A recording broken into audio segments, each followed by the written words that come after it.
Hello everyone, welcome to another interesting and informative session of the Analyst brought to you by Vajiram and Ravi. In today's session, we'll discuss 7 important articles as featured in the Hindu and Indian Express for your comprehensive understanding of the current affairs explained to you in the easiest language possible. The topics are as follows. From an analysis section, which provides you 2 important topics from the perspective of upcoming mains examination of 2026. In the first topic, we'll try to understand what is National Compensatory Afforestation Fund Management and Planning Authority and what is the status of forests in our country. Then, in the second topic, we'll try to discuss the argument which has been given by the government in the support of the continued use of E20 fuel. Then, there is a mains value addition where we will try to look up at the status of financial inclusion in our country, followed with the prelims pointer where we'll take up 4 news, where we'll not only try to simplify the news for you, but also provide you the much important value addition, and thus stay tuned. So, the governing body of the National Compensatory Afforestation Fund Management and Planning Authority, which stands for CAMPA, on Friday, it actually gave nod to 4 new conservation projects for 4 species. The conservation of these 4 species are directly linked to the concept of afforestation, biodiversity management, and thus will lead to the conservation of forests as well. This issue of deforestation and how our country shall embark upon a kind of a very specific project for large-scale afforestation actually forms the core component of the issue of GS3 paper, that is environment conservation. So, what is the context of the news? The Ministry of Environment, Forest and Climate Change basically launched a conservation and recovery action plan for 4 species, which are river dolphin, especially Gangetic river dolphin, snow leopards, wild water buffalo, and Indian rhinoceros. So first and foremost, let's try to develop understanding about them from the perspective of the prelims examination of 2027. Let's try to understand about these 4 species first. The first is Gangetic river dolphin, which has been listed on the International Union for Conservation of Nature IUCN's Red List as endangered, and thus has the highest degree of protection as it is included in the Schedule 1 of the Wildlife Protection Act of 1972. Keep this in mind that our country basically accounts for 80 to 90% of the world population of Gangetic river dolphin, which is found in our country. And thus in the year of 2009, this Gangetic river dolphin was also given the epithet or status of National Aquatic Animal. Now from the perspective of prelims, remember 2 very salient features when it comes to Gangetic river dolphin. First is, where do we find the National Dolphin Research Center, that is Patna in Bihar. And India's only dolphin sanctuary is also present in the state of Bihar in Vikramshila in Bhagalpur. Now, whenever we'll discuss topic, right, in Analyst, we'll try to focus on a concept where we'll try to interconnect the points across various subjects so that in totality we are actually required to remember less number of points. Thus, a interconnecting question here can be that, can anybody of you tell me in the comment box which Pala ruler at one point of time actually established the Vikramshila University in Bhagalpur? Coming to the second species, that is snow leopard. Snow leopard has a IUCN status of vulnerable and included, just like Gangetic river dolphin, in the Schedule 1 of the Wildlife Protection Act of 1972. As per the snow leopard population assessment report of 2024, there exist approximately 718 snow leopards in our country, which accounts for approximately 10% of the global population. So our country, to actually protect this very rare sighted species, that is snow leopard, has actually joined a global effort that is called as Secure Himalaya Project, which has been launched under the ambit of UNDP, which stands for United Nations Development Programme, and Global Environment Facility. Remember that the largest population of snow leopard is actually found in Hemis National Park, which is in the Union Territory of Ladakh and is considered as India's largest protected area. So India's largest protected area, Hemis National Park. India's only dolphin sanctuary in our country, that is Vikramshila in Bhagalpur. Also remember that snow leopards are actually considered as the world's least genetically diverse big cat. There are 7 big cat species. We have discussed about them as well, as The world's first Big Cat Alliance Summit was actually held in our country only, under which for the protection of these 7 big cats, a Delhi declaration was launched. Can anybody of you can recall and comment down the name of these 7 big cat species? Also very recently, the Ganges River dolphin were actually tagged for the first time in our country as well. Coming to the third species, that is wild water buffalo, which just like Gangetic River dolphin has a status of endangered. They are listed in the Schedule 1 of the Wildlife Protection Act of 1972, and 90% of the global population of wild water buffalo is found in our country only. Remember that we do not have any specific government initiative for the conservation efforts of wild water buffalo. So wherever we are running, let's say for example in any protected area, if the Project Elephant is being executed, Project Elephant which was launched in the year of 1992, under the very same project, the conservation efforts for wild water buffalo is also taken. Also, it is basically, the protection efforts are also made under the ambit of a large scale scheme, that is Integrated Development of Wildlife Habitat Scheme. The wild water buffalo, which are majorly found in alluvial grasslands, marshes and riverine wetlands, and the highest population of them is actually found in the Kaziranga National Park of Assam, which also contains the highest population of Indian rhinos and 2/3 of the global population.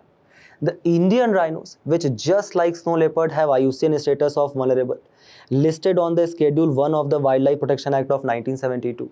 Our country basically contains 75 to 80% of the global population, and we basically have two major initiatives to increase the rhino population in our country. First is the National Rhino Conservation Strategy, which was launched in 2019, and the India Rhino Vision of 2020, under which we are basically trying to increase the population of rhino only in the state of Assam up to 3,000. The second largest population of Indian rhino is actually found in Jaldapara National Park, which is in the state of West Bengal. You guys will come across various such headings, like for example, the number of rhinos is slightly up because of these schemes which we have launched, but poaching has also increased as well.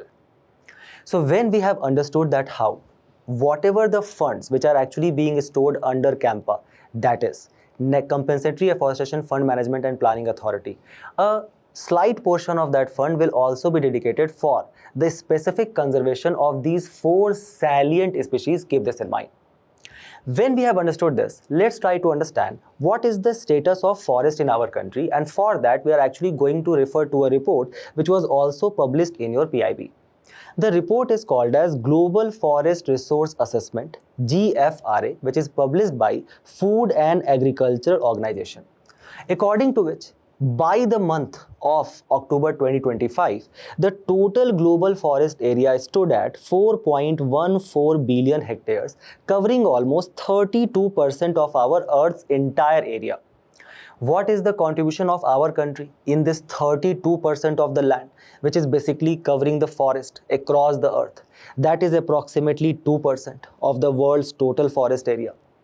The largest forest area in the terms of land or the expansion is actually found in Europe, which basically contributes to 25% of the world's total. However, the highest proportion or percentage of forest in comparison to the land which is available, that is found in South America. Keep this in mind, that it is South America which basically contains the world's largest tropical rainforest, and the answer is Amazon. Amazon, which basically spans in 9 countries, and almost 60% of the forest extension is actually found in one country, and that is Brazil. Just to give you an idea about the magnanimity of the forest of Amazon, keep this in mind that it basically contains almost 300 billion individual trees. 300 billion. Also some very interesting facts which can appear as statements in your prelims. Like for example, India and Indonesia actually contributes to 100% of total Asia's agroforestry area. Now, some specific data about our country, which people can quote in your mains answer. Like for example, this Global Forest Resource Assessment released by Food and Agriculture Organization basically rank our country 9th globally in the terms of total forest area, 3rd in the terms of net annual forest area gain, and 5th among the top global carbon sinks. So do we have achieved a significant improvement when it comes to the afforestation in our country? The answer seems to be yes. For example, the more number of forests which will basically keep on growing, the more carbon sequestration they will do thanks to the process of photosynthesis, and thus we are basically extracting a lot of carbon from the atmosphere, thus kind of providing clean air to the citizens who are living in our country. Just look here, the carbon removals which has been done on the forest land. If we refer to the top countries in the span of 4 years, the highest has been done by Russia, second is China, third is US, fourth is Brazil, Amazon rainforest, and fifth is India. Keep this in mind. Also, now we stand ninth in the terms of total forest area. So which country has the highest amount of forest area? That is Russia, followed by Brazil and Canada. ठीक है. So if we just go to remember all of these facts in isolation, possible नहीं है, कोई बात नहीं. We will create a kind of a unique memory for us. For example, these forests to actually survive, they need what? Red blood cells. R is Russia, B is Brazil, and C is China. C is Canada, right? But who are actually trying to cut these forests, cut this red blood supply chain? That is the two big countries which we have, US and China. So you can actually create such an interesting memory and thus can retain the fact for a longer span of time. Also remember that because the large scale global efforts which are taking place for the purpose of afforestation, yes indeed, the annual rate of net forest loss, right, which was approximately 10.7 million hectares between the year of 1990 to 2000, it actually declined to only 4.12 million hectare. Keep this in mind. So yes, indeed, the rate of deforestation has declined, but the issue of deforestation still remains prevalent. And this area of 4.12 million hectare is a large scale area, keep this in mind. And that is still taking place. If we refer to the data specifically to our country, we will refer now to the India State of Forest Report, a biannual report published in the year of 2025.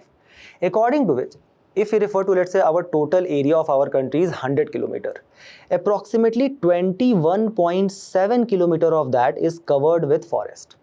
Approximately 3.4 km of that is actually covered by the trees which are sparse in the region and thus are not kind of included in the definition of the forest.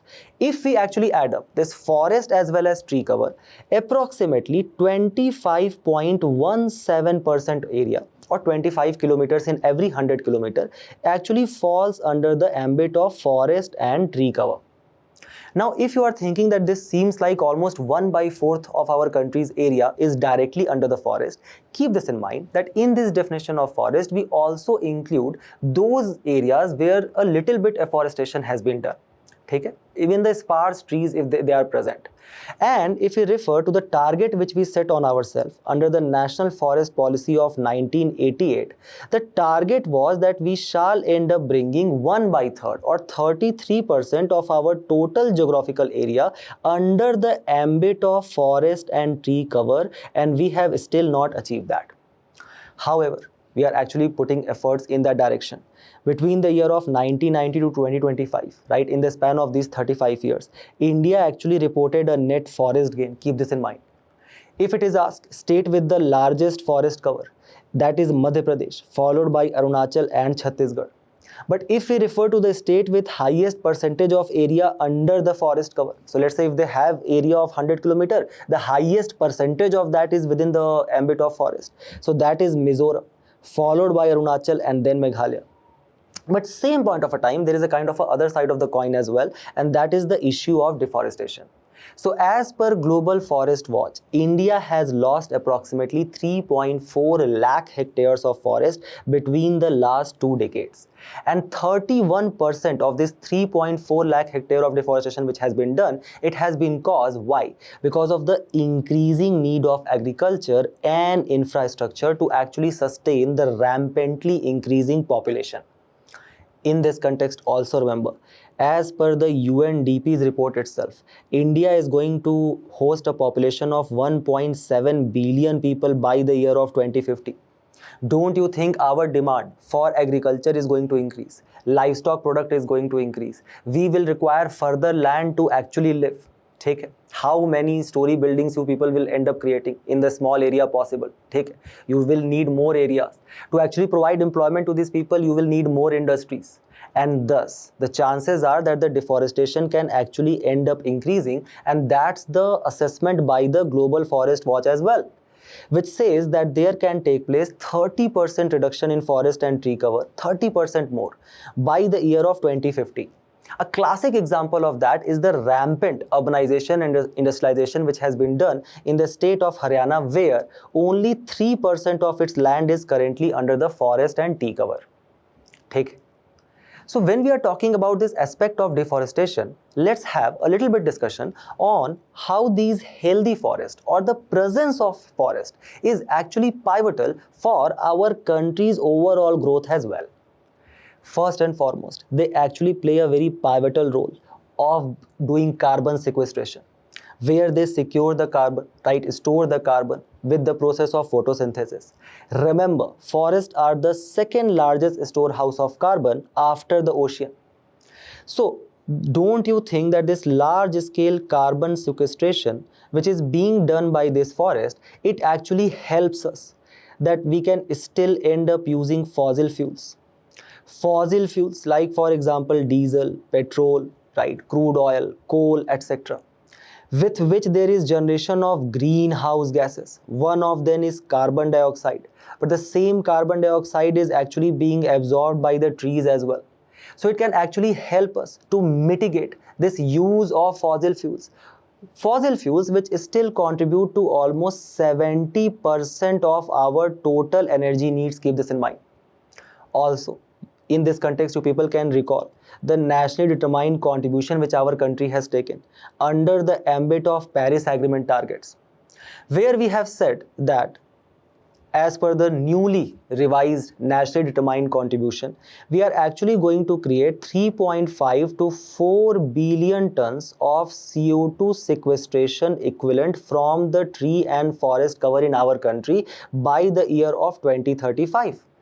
Don't you think that these forests, they actually play a pivotal role here as well to actually achieve our international efforts?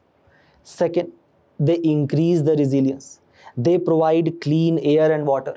So for example, they actually can help us to mitigate the issue of pollution which we face, where our country has actually been termed as the world's third most polluted country. Keep this in mind.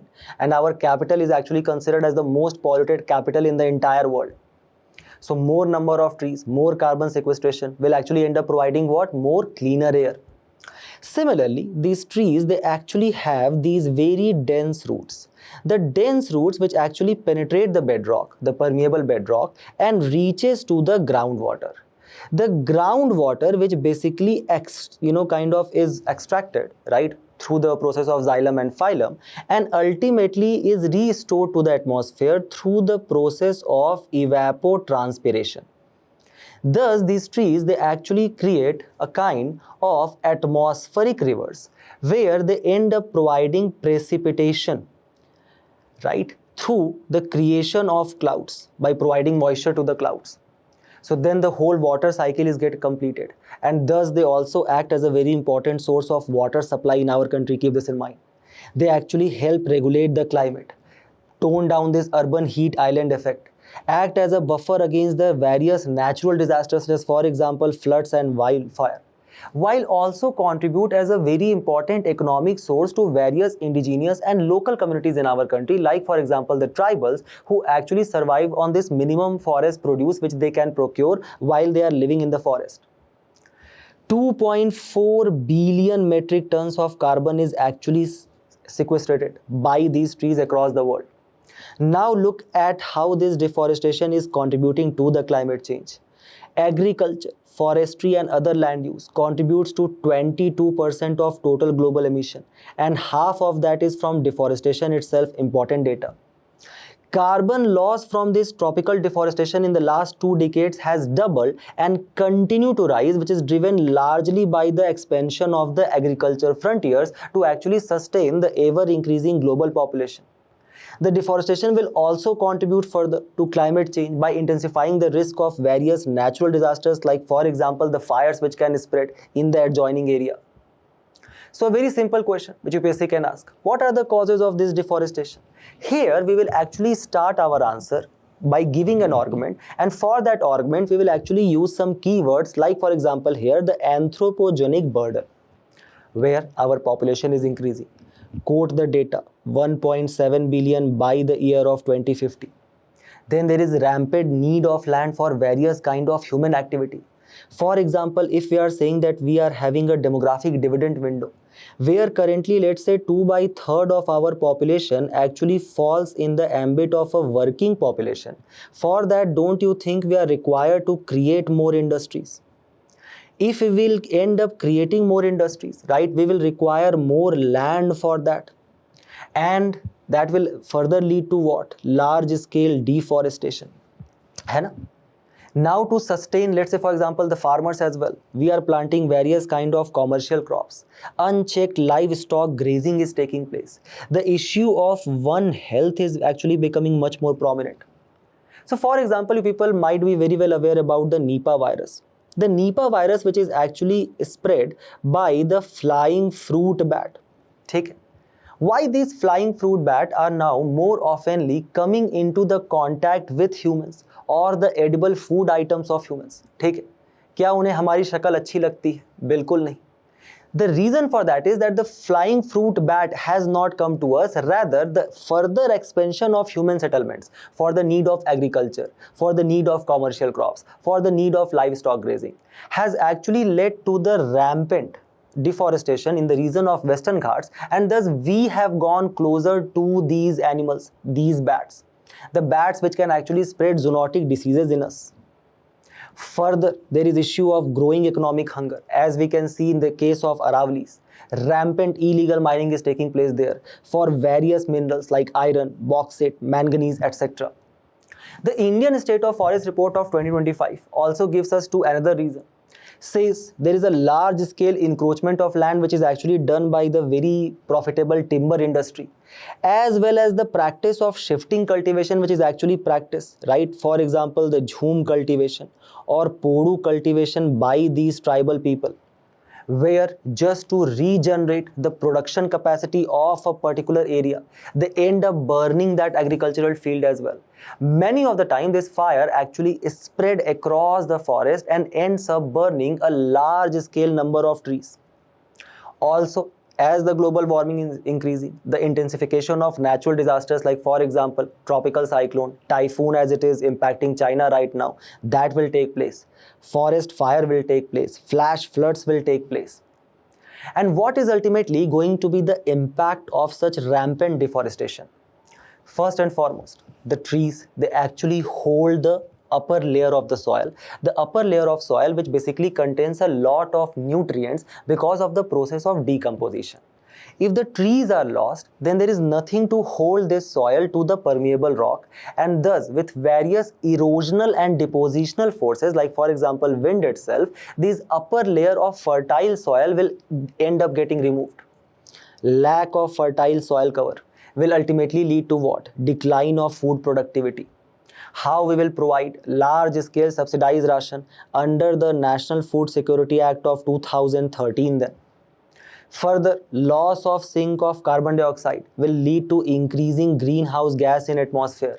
That will further, kind of incentivize the issue of global warming, leading to the loss of habitat for various kind of flora and fauna, which will ultimately impact this one health concept.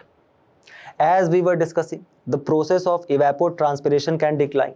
Less moisture for the condensation to become cloud, less precipitation. That will lead to what? Have a rampant impact on economy, as we are predicting this year in the case of El Nino. So does our government has taken the cognizance of this rampant issue of deforestation and has taken adequate steps for it? Yes. The first and foremost is the institutional mechanism for compensatory afforestation, that is CAMPA itself. So let's say, for example, you are a private company and you are saying that, we have found some very important minerals here. If we will create our company here, it will generate a large scale employment. It will be very profitable for the economy also, right? Please let us cut these forests. Government says, ठीक है, कोई बात नहीं. We will collect funds from you. ठीक है. from these companies, which has basically diverted the forest land for the non-forest purpose. And this was provided under the provisions of Forest Conservation Act of 1980 itself. Let's say you are cutting, let's say 1 hectare of forest, you will end up paying, let's say 1000 rupees. This 1000 rupees will then be distributed. 10% will go into the national CAMPA fund and 90% will actually go into the state CAMPA fund. So remember, this CAMPA actually works on the framework of decentralized governance. How these funds will be used? They will be mandatorily used for assisted natural regeneration and wildlife habitat improvement, as we are doing for 4 species, है ना? Gangetic dolphin, wild water buffalo, snow leopard, Indian rhinos, etc. Further, India actually launched such large-scale afforestation drive under CAMPA because we are also signatory to the Bonn Challenge for Landscape Restoration. And we are also following the land degradation neutrality target, which we have taken right under the ambit of United Nations Convention to Combat Desertification to actually achieve the larger idea of SDG 15. Keep this in mind. The other initiatives which are mentioned in the article today itself. First is Green India Mission. The idea is to actually expand the forest and tree cover by 5 million hectare by 2030 and to further improve the quality of forest on another 5 million hectare. Then there is Astha Van Sanrakshan Yojana. Remember, this is a new scheme as per the article with an initial corpus of 3000 crore for the next 5 years. It's a mission mode scheme. The idea is to conserve and restore nearly 15,000 sacred groves, right? Sacred groves which are actually kept protected by various indigenous communities in our country. Then there is a green credit scheme which is administered by the Indian Council of Forestry Research and Education under the Environment Protection Act of 1986, where if there is any private entity which is, let's say, under the concept of corporate social responsibility itself, is doing afforestation, is managing wetlands, or is performing any kind of environmental activities, they will actually end up getting green credit. Remember this. Then to actually bring behavioral change in the people, the government is also focusing on social engineering. So we basically launched Mission Life, Lifestyle for Environment at COP26 at Glasgow. Then there exists a Meri Life portal, right, which actually ends up providing the youth a lot of information about any kind of plantation drive which is actually taking place in their neighborhood. Or there is also a kind of a emotional call which has been given by the Ministry of Environment, that is Ek Ped Maa Ke Naam initiative. At least this is something which we can do at our individual level also, irrespective we become bureaucrats or not. We can actually plant 1 tree for our family and 1 tree on the name of our mother. There are also certain provisions which actually try to restrict down this rampant deforestation caused by the large-scale industrialization under the provision of Environment Protection Act of 1986 by declaring certain areas as ecologically sensitive areas, where it ends up prohibiting certain activities in totality, like for example commercial mining, commercial use of timber, any kind of polluting industries, major hydroelectric projects more than 25 megawatt, discharge of solid waste. Then some activities are restricted, like for example felling of trees, establishment of any kind of recreational infrastructure, commercial use of natural water, laying down of underground cables, and drastic change in cropping patterns. Also, let's say for example in the case of Aravallis itself, the government is actually trying to create a green shield, the belt which is going to run from Porbandar to Panipat, covering entire Aravalli range and beyond. This is a kind of a green wall which will actually act as a barrier for dust from west and also check the eastward march of the Thar Desert. The idea is to restore degraded land through massive afforestation project. You guys can actually make this as a map in your answer as well whenever the question comes on deforestation. With this small hint, we move forward to the next news, where the government has discarded the allegations being raised against the inefficiency of the E20 fuel and has actually put impetus on its continued use.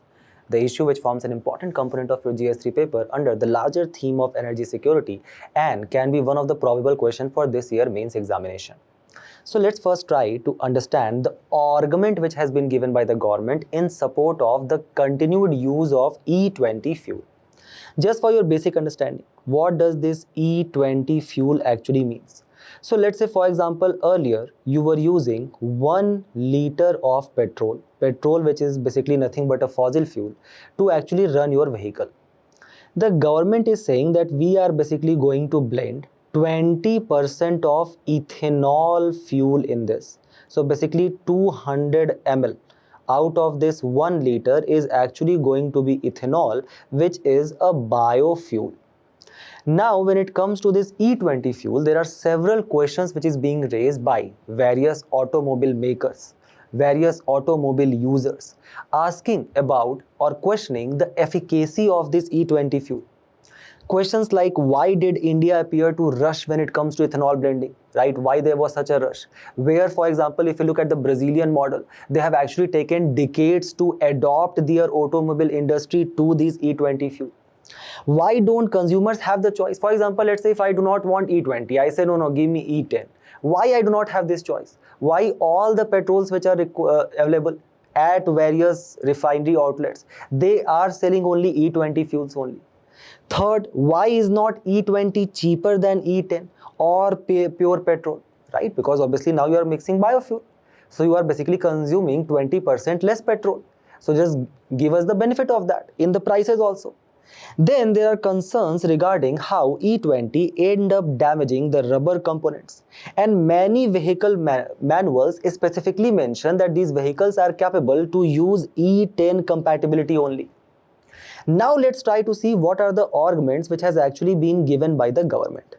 First and foremost, try to understand the government has accepted. Government has said that haan, theek hai, it can reduce fuel economy in some vehicle by 3 to 5%. So yes, indeed, if you are using, let's say for example, E20 fuel and not 100% petrol, then obviously your mileage is slightly going to decline, that we accept. But this E20 fuel is far more superior and cleaner in other performance parameter. Like for example, the today's article itself says, quoting the government, that it contains higher octane rating E20 fuel and superior anti-knock characteristic. What do we understand if a fuel has a high octane number? It basically implies that, let's say for example, if there is any fuel, that fuel has greater resistance to knocking or pre-ignition in engine. So it basically indicates that, let's say for example, the fuel can actually withstand much more compression from the engine piston, right? And just right before the combustion, and thus obviously it has higher energy efficiency, as well as it can actually end up providing much better protection to the status of engine as well. Also, it leads to faster combustion, smoother acceleration as well. Then when you are saying, customers are asking why we cannot purchase E10 or why we cannot purchase E5, let's say for example, we shall be provide choices like how we get on the Flipkart apps. The government says, I'm sorry, it's not a Flipkart app. We have more than 1 lakh retail outlets with multiple refineries, terminals, depots and pipeline. If we start selling such multiple grade of base petrol, it will lead to what? Increasing the handling cost. It will increase the logistic cost. It will reduce the operational efficiency. And after that, if we are going to increase the prices, who will bear the cost of these increased prices? Obviously the customer itself, who are demanding for the decline in the prices because of this 20% mixing which has been done. Then the government is saying that, you people have short-term memory or what? Did you people forget what happened in West Asia right now? Iran-Israel war was taking place. Donald Trump is saying that we are going to start the war one more time. Okay, I played one time, I liked it, I'm going to play for one more time. And again, if supply chain bottlenecks takes place, again if we face the crisis of LPG shortage and crude oil shortage, then don't you think India must explore all alternative to fossil fuel? Is clear hai? So these are the arguments which has been given by the government. We will try to assess the authenticity of it by first understanding what do we mean by biofuel. Biofuel is basically a type of a fuel or energy which is actually created through the process of fermentation or pyrolysis of various kind of biomass, like for example wood, agricultural waste, animal waste, municipal waste, oil seed crops, algae, etc. Now, just in the previous section, we were discussing about the Indian State of Forest Report 2025. According to which, how much forest and tree cover we have? 25.17%. So don't you think we have enough wood residue in our country to actually create or have such biomass to create this biofuel? Second, you people can assess to the fact that India is an agriculturally rich country. For example, very recently we ended up becoming the largest producer and exporter of rice in the world. So we do have large scale of agricultural waste as well, municipal waste as well. So yes, indeed, we have enough amount of such resources which we can use to actually generate this biofuel. Now keep this in mind that because we have replenishable sources of these biomasses, this biofuel is actually considered to be one form of renewable energy. It can be produced through the direct method by burning itself, and it generates various amount of energy. Or for example, through the process of decomposition, where it releases methane gas, right? Methane, nitrogen oxide, carbon dioxide through the process of burning and dumping. And we can actually burn that gas and then utilize that energy. Or for example, the indirect method of conversion to liquid or gas, where through the process of fermentation, we can actually end up producing ethanol. Now keep this in mind that ethanol is nothing but alcohol, and the chemical formula for that is C2H5OH. So it contains enough amount of oxygen compounds which can actually, when it mixes with the fossil fuels like for example petrol, it actually provides for complete combustion and thus releases less amount of carbon dioxide and carbon or hydrocarbons. So now when the government is saying that yes, indeed we should use ethanol, it is going to be good for our initiatives regarding climate change also. We will actually end up releasing less amount of pollution and greenhouse gases. The government is also stands correct here. Then, for example, through the process of high temperature deconstruction, we can go for gasification, which releases hydrogen gas, pyrolysis, which basically release biochar or bio oil. So keep this in mind that in India, we produce almost on annual basis 600 million metric ton of agricultural residue plus 60 million metric ton of solid waste per year. Even if we end up using 30 to 50% of that, it can actually end to production of 15 to 26 million metric ton of biochar. That will amount for the carbon sequestration of approximately 0.1 gigaton of carbon dioxide annually. And the bio oil which will produce from that will end up offsetting 12 to 19 million metric ton of diesel or kerosene requirement. 12 to 19 million metric ton. So now in the case of these supply chain bottlenecks, which can take place in the future also, and we are kind of fossil fuel import dependent country, right? For example, you guys can refer to the International Energy Agency report, according to which we are almost 87% import dependent when it comes to the need of our crude oil. So don't you think that can actually lead, any such supply chain bottleneck can actually lead to the energy security crisis? It can actually end up drainage of our very important forex reserve.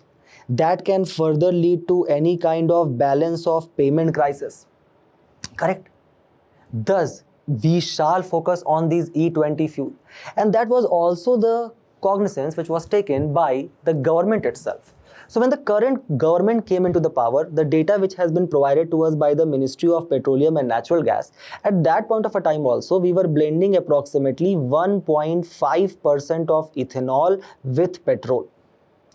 Government under National Biofuel Policy 2018 set up some ambitious target. So for example, we achieved E10 fuel or 10% of blending by the year of 2022. Within 3 years, we jumped to E20 and we started blending 20% of ethanol with petrol by the year of 2025. Now the government has set up a target to actually blend 30% of ethanol by the year of 2030, for which the government has basically given some very specific directive. So all the oil manufacturing companies are actually required to procure this ethanol from domestic sources themselves, like various kind of sugarcane industries which we have, distilleries which we have in our country, and almost 25% of such ethanol shall be procured from domestic sources. And when these oil manufacturing companies are actually procuring this ethanol from these domestic sources, let's say for example some sugarcane industry, the idea is that they shall do that at notified administered price for ethanol. So that this notified administered price for ethanol basically act as a kind of an MSP for the farmers who are basically producing this biomass, agricultural waste, animal waste, right, municipal waste, etc. Then to actually ensure that any such movement of ethanol to these oil manufacturing companies for their large scale inclusion of that in the mixing with petrol and diesel, the idea is that there shall exist a free movement of ethanol. So no toll taxation and all that will be applied under the Industries Act of 1951. The government further started giving the directives to the automobile manufacturers in our country, started saying that, you know what, you shall create an engine which shall very easily adopt these E20, E10 fuel and thus create a flex fuel engine under the PLI scheme, Production Linked Incentive Scheme. Further launched Sugar Development Fund for various kind of ethanol project.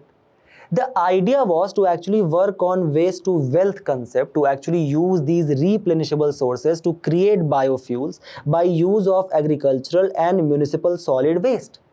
There was an article which was written in Indian Express by the Minister of Petroleum and Natural Gas himself, where he gave us some very important data which people can quote when you are talking about why we shall put impetus on biofuel on one side of the argument. That was, it has ended up reducing the import dependency on crude oil. So for example, because of this E20 use which we are doing, or 20% less petrol which we are using, because of the mixing of ethanol, we ended up reducing the crude import by 238 lakh metric ton. That actually saved approximately 1.4 lakh crore in the foreign exchange and ended up providing employment to approximately 1.2 lakh crore income to the farmers. As well as the idea is to actually convert these annadatas to urja datas.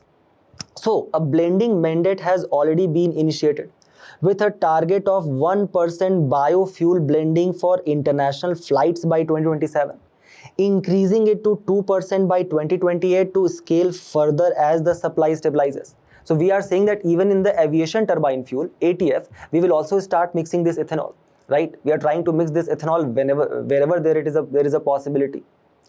But even earlier, there was a strong opposition argument to this mixing of ethanol with aviation turbine fuel, as it could lead to large scale risk to aviation safety. Keep this in mind. ठीक है, पहले समझते हैं that why mixing with aviation turbine fuel is also a necessity for our country. Just look here, a short Airbus A320 flight almost needs 6,600 kgs of aviation turbine fuel. Aviation turbine fuel, which is nothing but refined kerosene. Keep this in mind. So like, हाँ ठीक है, we are import dependent for LPG and crude oil, sir. We will be very well self-sufficient in kerosene. A very interesting fact, we are almost 85 to 90% import dependent when it comes to kerosene. And we majorly source it from two countries, that is UAE and Saudi Arabia, right? So there is a large scale demand of aviation turbine fuel in our country. Now you guys can recall that how there was a time when the Indigo was actually unable to take off the flight itself, right? The whole furor which was caused around that issue. The idea is that high fuel cost actually leads to excessive operating cost, where this aviation turbine fuel itself constitutes to 30 to 40% of carrier's operational cost in our country. Government took cognizance of both of these issues, the high cost of ATF and the kind of large scale import dependence which we have here also. ठीक है, कैसे उड़ेगा देश का आम नागरिक? Thus the government basically started focusing on sustainable aviation fuel using indigenous feedstocks, है ना, wood, various kind of biomass residue, agricultural waste, etc. to make in India technology a major step towards self-reliance and decarbonization of the aviation sector. The target was to blend at least 1% sustainable aviation fuel in jet fuel by 25 and 5% by 2027. using which there is already a flight which has taken off. That was the first India's commercial passenger flight using indigenously produced sustainable aviation fuel. That was Air Asia's flight. The idea was to scale up this production, use ethanol, non-edible oil as well as waste feedstock. Another major argument is to actually rationalize this fuel pricing by bringing ATF under GST. Right now, various state governments charges their own taxation on this aviation turbine fuel. What was the argument which was given by the opposition highlighting the aviation safety? They say, देखो पहली बात, ethanol is less energy dense than aviation turbine fuel, right? So there can take place a supply shortage mid-air flight. It also has less thrust unless and until we are using very high volume of it. Second, ethanol as a fuel, it actually absorbs moisture, and thus there are chances that it can end up freezing at a cruising altitude where the temperature is less than minus 50 degrees Celsius. And any such engine failure mid-air will actually lead to what? Decline in the vehicle's performance. Let's try to do a fact check on that. Okay? Let's see who is correct, the opposition or the government in this instance. The idea is that the density of ethanol is approximately 0.789 gram per centimeter cube, while aviation turbine fuel has much higher density. So it's very obvious that ethanol actually has lower energy density and thus it has less thrust. Also, it is hygroscopic in the nature. It actually freezes at a high altitude as ice crystal. When actually there were various reports which started publishing in the newspaper highlighting these fact checks, the government again took a kind of a defensive position there also. Take it. It's like ethanol is tariff and the government is Trump. Take Trump and tariff, government and ethanol. Take both of them are together always. Government said, go back and read the notification. We have nowhere said that we are going to specifically use ethanol only. Hana? We also said that we'll use non-edible oil, waste feedstock there. We will include fuel which is blended with various kind of synthesized hydrocarbon, which will actually ensure that it will not freeze at the high altitude. We will also use chemically processed ethanol. And they said that we are following the International Civil Aviation Authority's target itself to actually become net zero goal for the aviation by the year of 2050. So we have looked at both the side of the argument, the issues which exist with ethanol and the government's defense. As a way forward, you people can write the various initiatives which has been taken by the government of India to promote the biofuel use. First is sustainable alternative towards affordable transportation initiative, where the government is actually putting impetus on the production of compressed biogas from agricultural and municipal solid waste, to actually create long-term purchase agreement from various oil manufacturing and marketing companies. That will further add to the farmers' income as well. Then there is Jeevan Yojana, the production of ethanol from lignocellulosic biomass, to actually provide VGF or viability gap funding for setting down 2G ethanol plant or second generation ethanol plant. Then there is Govardhan scheme to create biogas and compressed biogas plants in rural areas, reduce open dumping and methane emission, focusing on the waste to wealth concept. You people can also recall RUCO by the Food Standard Safety Authority of India to channelize the used cooking oil also toward these biodiesel manufacturers and thus putting impetus on circular economy. Then in the last Analyst itself, we had also learnt about the export policy. I'm just going to revise it shortly for you. We have a restrictive export regime. Ethanol exports are placed as restrictive category and require prior approval from the government of India, just like how very recently China has put an export ban on helium. Take a read about it. Also, approval by inter-ministerial committee is actually required, right? So that ensures coordinated decision making based on supply-demand condition. The priority is actually given to ethanol blending program. Take export is allowed only after ensuring adequate supply for blending target has been achieved. And then there exists dynamic policy based on domestic availability, where the government may tighten or relax export norms annually as per the domestic supply demand balance. Just try to use all of these facts, write a very comprehensive answer for this, and we move forward to the mains value addition, where today's article will provide you enough data, enough scheme to actually write on the issue of financial inclusion, concept of inclusive growth, and provision of social security net specifically to the unorganized sector of our country. ठीक है, so very important from the perspective of mains examination. We will try to draw as much value addition as we can. The headline of the article is A Future of Financial Health for Every Indian, where it actually kinds of applauds the effort which has been taken by our country, is specifically under the JAM Trinity, that is Jan Dhan account, linked with your Aadhaar card, linked with the concept of internet banking through your mobile, and this JAM Trinity which has actually contributed to large scale financial inclusion of Indians in our country. So it actually quotes World Bank's Global Findex, which states that account ownership among Indians, bank account ownership among Indian adults has risen from around 56% to 89% in span of last decade. This progress creates an opportunity to do more to support people's financial health. So if we are required to provide the data on the financial inclusion, we will actually quote the data of Jan Dhan account, where more than 53 crore beneficiaries are currently banked under Pradhan Mantri Jan Dhan Yojana since its inception. The account has actually grown 3.6 times. More than 55% of Jan Dhan accounts actually are registered on the name of a woman. So don't you think it also plays an important component of financial inclusion of women also, and thus acting as a major pillar for women empowerment?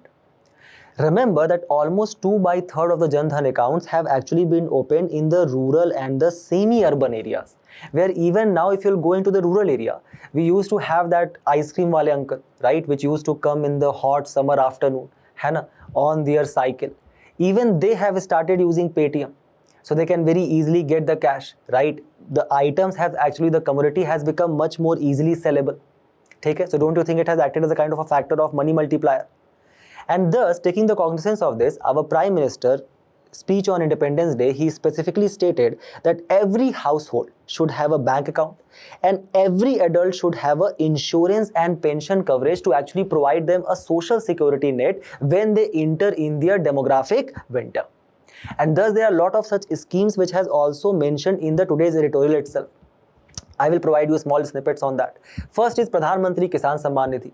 So now all of these farmers have got their bank accounts under Jan Dhan Yojana, and they are linked with their Aadhaar card. So we know that okay, we can actually kind of target direct benefit transfer. The money will go to the beneficiary's account without any intermediary itself. And all of this is happening in the span of a second. Why? Because we have connected that with the concept of internet. So it's a central sector scheme where these farmers actually get a kind of an income support by the central government, where the government provides them 6,000 rupees a year in 3 equal installments of 2,000 rupees every 4 months. And till now, more than 11 crore farmers has become beneficiaries. Then we have also tried to actually bring all of these unorganized sector workers, like let's say for example your rickshaw puller, your e-rickshaw driver, right, or for example let's say a platform worker like who is working in the gig economy. We have tried to actually formalize them and bring them under social security net by first and foremost registering them on the e-Shram portal, which was launched in the year of 2021 by the Ministry of Labour and Employment. And remember, it acts as the first ever database for unorganized worker, where they are provided with a 12-digit universal account number linked with the Aadhaar card. And as per the data provided to us by PIB, there exist more than 30 crore plus such informal workers who has been registered on the e-Shram portal. For these unorganized workers, the government is also trying to provide them some kind of pension, some kind of social security after they retire or after they attain the age of 60 years. So we have Atal Pension Yojana under the Pension Fund Regulatory and Development Authority, act as old age income security scheme to the unorganized sector workers, where they can voluntarily contribute a meager amount, and then they will get a pension as per the corpus which they have contributed, and that will vary from 1,000 to 5,000 rupees per month after they attain the age of 60 years. Then we have Pradhan Mantri Suraksha Bima Yojana, which act as a personal accident insurance scheme, which is available to all bank account holders from the year of 18 to 70 years, where you can just give a very small premium of 20 rupees a year, and after you attain the age of 70, you will actually get 2 lakh rupees for accidental death. Okay? If you face that, your family will get that, and 1 lakh rupees for permanent disability. Remember that the today's article also put importance on how we shall actually focus upon integration of artificial intelligence for further data-based policy making, and it specifically has provided example of Mahavistar, which is artificial intelligence powered agricultural advisory platform developed by the Department of Agriculture with the government of Maharashtra, which provide farmers with personalized crop and location specific advisories through voice and text interface. Also, it is AI driven personalized advisory based upon the crop type, farmer's location, weather condition, provide them real time weather forecast, market prices for their product, as well as pest and disease identification and management. The article suggests that how this idea of integration of AI to actually provide such information and database to the farmer at the grassroots level shall also be included for further financial inclusion targeting. Remember these schemes, use them wisely in your mains examination, and we move forward to the prelim section now, where in the first article we'll try to understand the kind of inflation which our economy is going to face, thanks to the West Asian crisis which has taken place, and what is RBI's goal of maintaining the inflation around 4%. We'll try to understand both of these aspects. What is the context of the news? So as per the Center for Monitoring Indian Economy, the retail inflation rate is set to breach the Reserve Bank of India's target level of 4%. What is this target? What is Monetary Policy Committee? That is something which we'll discuss. First, let's try to understand what is retail inflation. It is basically the rate at which general price level increases over the past 12 months. So let's say, for example, if right now the retail inflation as per Consumer Price Index combined, that is CPI, is 4%, it basically means that, let's say, last year I went to buy an iPhone which was of 100 rupees. I wish, we can imagine, we can dream. Right now, if there exists 4% CPIC inflation, it basically means that now this iPhone will be available for a price of 104 rupees. So basically, if the income has not increased and it remains static, the inflation basically acts as what? It acts as a kind of a detrimental factor to decline the propensity to consume, because you cannot afford the same product now at the price of 100 rupees. What are the causes? Article provides you several causes today, the explained article. It tells you that how there is taking place a fuel or energy inflation. We are an import dependent country, something which we have been discussing time and again, for LPG, for kerosene, for, let's say, for example, your crude oil. So it's very obvious that when the prices of these products are going to increase, let's say, for example, there is a truck. Now this truck basically takes apple from Himachal Pradesh, which grows 70% of apple of our country, and distribute it in the Union Capital Territory of Delhi. Now, for that purpose, it basically has to travel, let's say, 500 kilometers, and it uses 5 liters of petrol, even with the mixing of E20. Earlier, the price was, let's say, 100 rupees per liter. But now, thanks to this West Asian crisis, the price has increased to 110 rupees. As the price of logistic is going to increase, as the effect on transport or logistic inflation will take place, don't you think that will ultimately lead to the increase in the price of apple in Delhi? Because the logistic cost has significantly increased.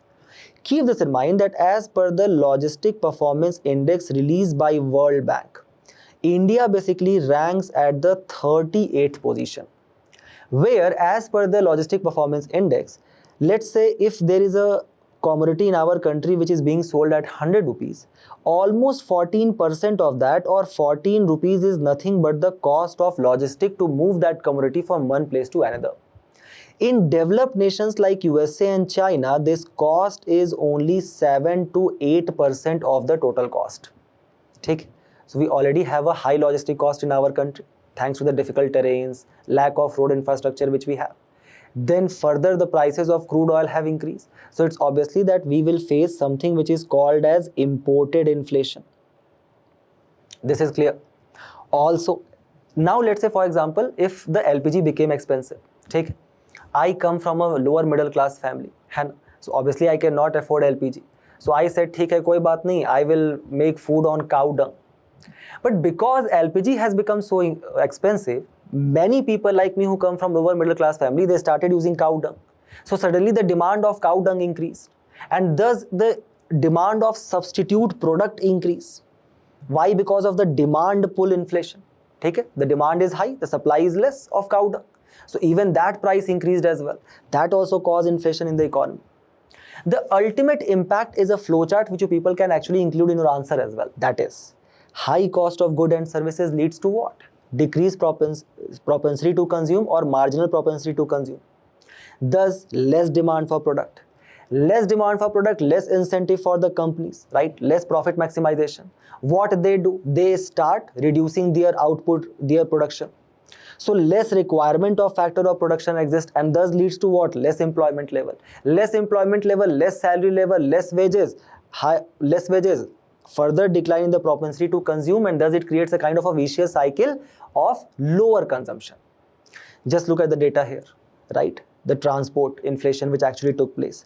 This was in the month of March. Just look how it significantly increased to 4.6%, right? This is your rampant transport inflation. And it has a direct impact on the consumer price inflation as well, if you people can see. So in our country, we basically measure the inflation on two criteria: consumer price index and wholesale price index. Consumer price index is basically the price which changes from the perspective of retail buyer, where we include both goods and services. The weight of food item is approximately 36.75%, and it is actually compiled by the National Statistic Office under the Ministry of Statistics and Planning Implementation. The base year has been recently revised to 2024, and when the Monetary Policy Committee actually uses that 4% bracket, it uses CPI. Then there exists wholesale price index, which basically calculates the price changes in goods sold and traded by the wholesale business. Here we focus only on the goods. Here the weight of food item is only 24%, and unlike CPI, it is actually released by the Office of Economic Advisor, and the base year is 22-23. Okay. Now let's try to understand what is this 4% targeting which is actually done by the Reserve Bank of India.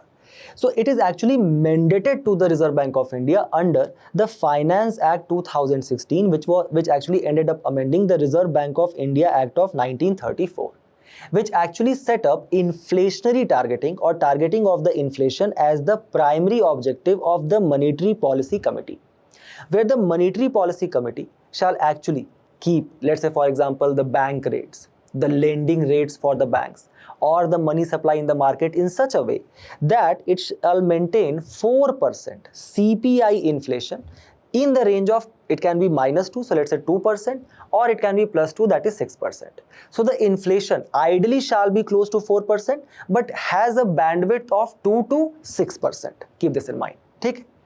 The target range validity is 31st of March 2026. Then there also exists a accountability clause. So if Monetary Policy Committee fails to keep the inflation within this band of 2 to 6% for 3 consecutive quarters, okay, it is required to report to the government about the reason and remedial actions. Okay? So let's say for example, if the inflation was 6.5% for consecutive 9 months, then it has basically breached what? The inflation targeting or bandwidth of 2 to 6%, and thus Monetary Policy Committee is now liable to give answer to the government on that. What constitutes this Monetary Policy Committee? There are 3 members, right, from the RBI Governor, Deputy Governor, and 1 RBI official, and 3 members which are nominated by the government. Keep this in mind. Why this band has been kept of 2 to 6%? Because it basically provides high enough, right? It is high enough inflation to actually act as incentivization for the producers to keep producing more and earn profit. It is low enough to actually sustain a continuous consumer demand. However, many of the time this target has been breached. Why? Because in the last 6 years, we have actually faced a lot of economic shocks, like for example, pandemic, Russia-Ukraine war, West Asia crisis. Then this year, there is a developing threat of El Nino and its impact on economy, which you people read very recently. Further supply shortage can take place, right? If El Nino will take place, supply shortage of food will take place, rise in the food inflation will take place. It will further reduce the farmer income, and thus less propensity to consume will take place. So keep all of these issues in your mind, right?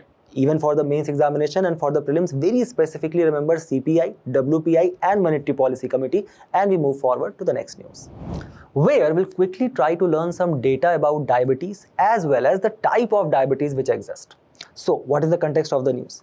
The Danish pharmaceutical giant Novo Nordisk, which is a pharmaceutical company, has actually launched once a week insulin.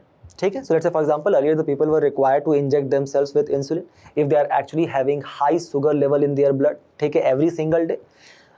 Novo Nordisk has basically launched a kind of a insulin which is Icodec in India, which promises to make blood sugar control more convenient in one of the world's largest diabetes population. Keep this in mind that globally there are 9 million people, right, every single year which are affected by type 1 diabetes. In our country itself, 4.9 such diabetic cases per 1000 population is found. ठीक है. So let's say for example if Icodec is saying that now you are not required to inject yourself with insulin, right, every single day. You can actually do it once in a week also, right? How many weeks exist in a year?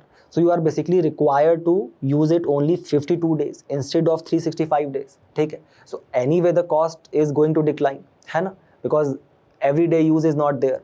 Further, it is going to reduce out of pocket expenditure itself. Why? Because it is very cheap and that is only costing you 261 rupees per injection. How they have achieved it, right? How the insulin can actually stay in the body for such a long period of time that it is not required to inject it again and again for 7 days. Icodec, right, this particular insulin actually adds fatty acid chain. So the insulin actually attaches with the blood protein called as albumin. Also it has amino acid substitution, thus lower molecule affinity to insulin receptors, right? So it basically stays in your blood vessels for a longer period of time.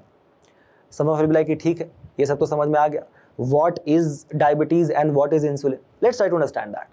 Diabetes is basically the level of sugar in your blood cell which has actually spiked or has gone too high. Remember that our body basically need this sugar for energy to function. Like for example, right now when I'm speaking like this, ठीक है, I require energy, and obviously I'm not a robot. Thus I require what? Food and drink. Thus our body makes insulin in the pancreas, ठीक है, which allows the sugar in the blood to actually enter the cell, ठीक है, enter the cell. Glucose enters the cell and is used for energy, ठीक है, to fuel the body. ये clear है? So without insulin, the sugar will not enter into the cell. It will only be present in the blood vessels, ठीक है. Diabetes takes place when pancreas doesn't sense when sugar has entered the blood. And thus pancreas, they stop producing enough insulin itself. Thus sugar stays in blood instead of entering into the cell, and sugar level rises higher than the normal. There are two kinds of diabetes, remember, type 1 and type 2. Type 1 is a condition where the pancreas completely stops producing insulin itself and the hormone responsible for controlling the level of glucose in blood, and thus glucose does not enter cell and is used for energy. So basically you will start facing fatigue. Basically your red blood cell and white blood cell movements are going to slow down. Basically your recovery of any injury is going to slow down as well. Type 2 diabetes is when the body's insulin production either goes down or the cell become resistant to the insulin. It accounts for more than 90% of all diabetes cases in the country, remember. Keep this in mind that there exist 101 million Indians who are living with diabetes and 136 million Indians have pre-diabetes, remember. Take it. So these are the data. This is the functioning of insulin, pancreas and diabetes. And we move forward to the next news, where we'll quickly try to learn what is Betwa Project. Why it is in the news? Because the tribal villagers on Friday actually escalated their agitation against the Betwa River Interlinking Project in the Chhattarpur district after talks with officials failed to reach any consensus. Okay, you are these officials in the future. Work on your communication skill also. Second, protesters, mostly women, have actually launched a symbolic agitation by placing noose around their necks. The protest that has been going on the bank of Barana River near the Kupi village has actually entered its 5th day. So what is this Betwa River Interlinking Project? Let's try to focus on that. To actually address the issue, in the central India region, the issue of water scarcity, the government basically said that we are going to create a canal. Look here. We are going to create a canal. Where we will actually 280-meter long canal, where we will transfer the surplus water from Ken to Betwa River. It will actually provide water supply to 3 water scarce regions of Madhya Pradesh, Chhattarpur, Panna and Tikamgarh. and it will actually kind of facilitate Jhansi, Banda, Mahoba and Lalitpur in UP. The estimated cost of project is more than 18,000 crore.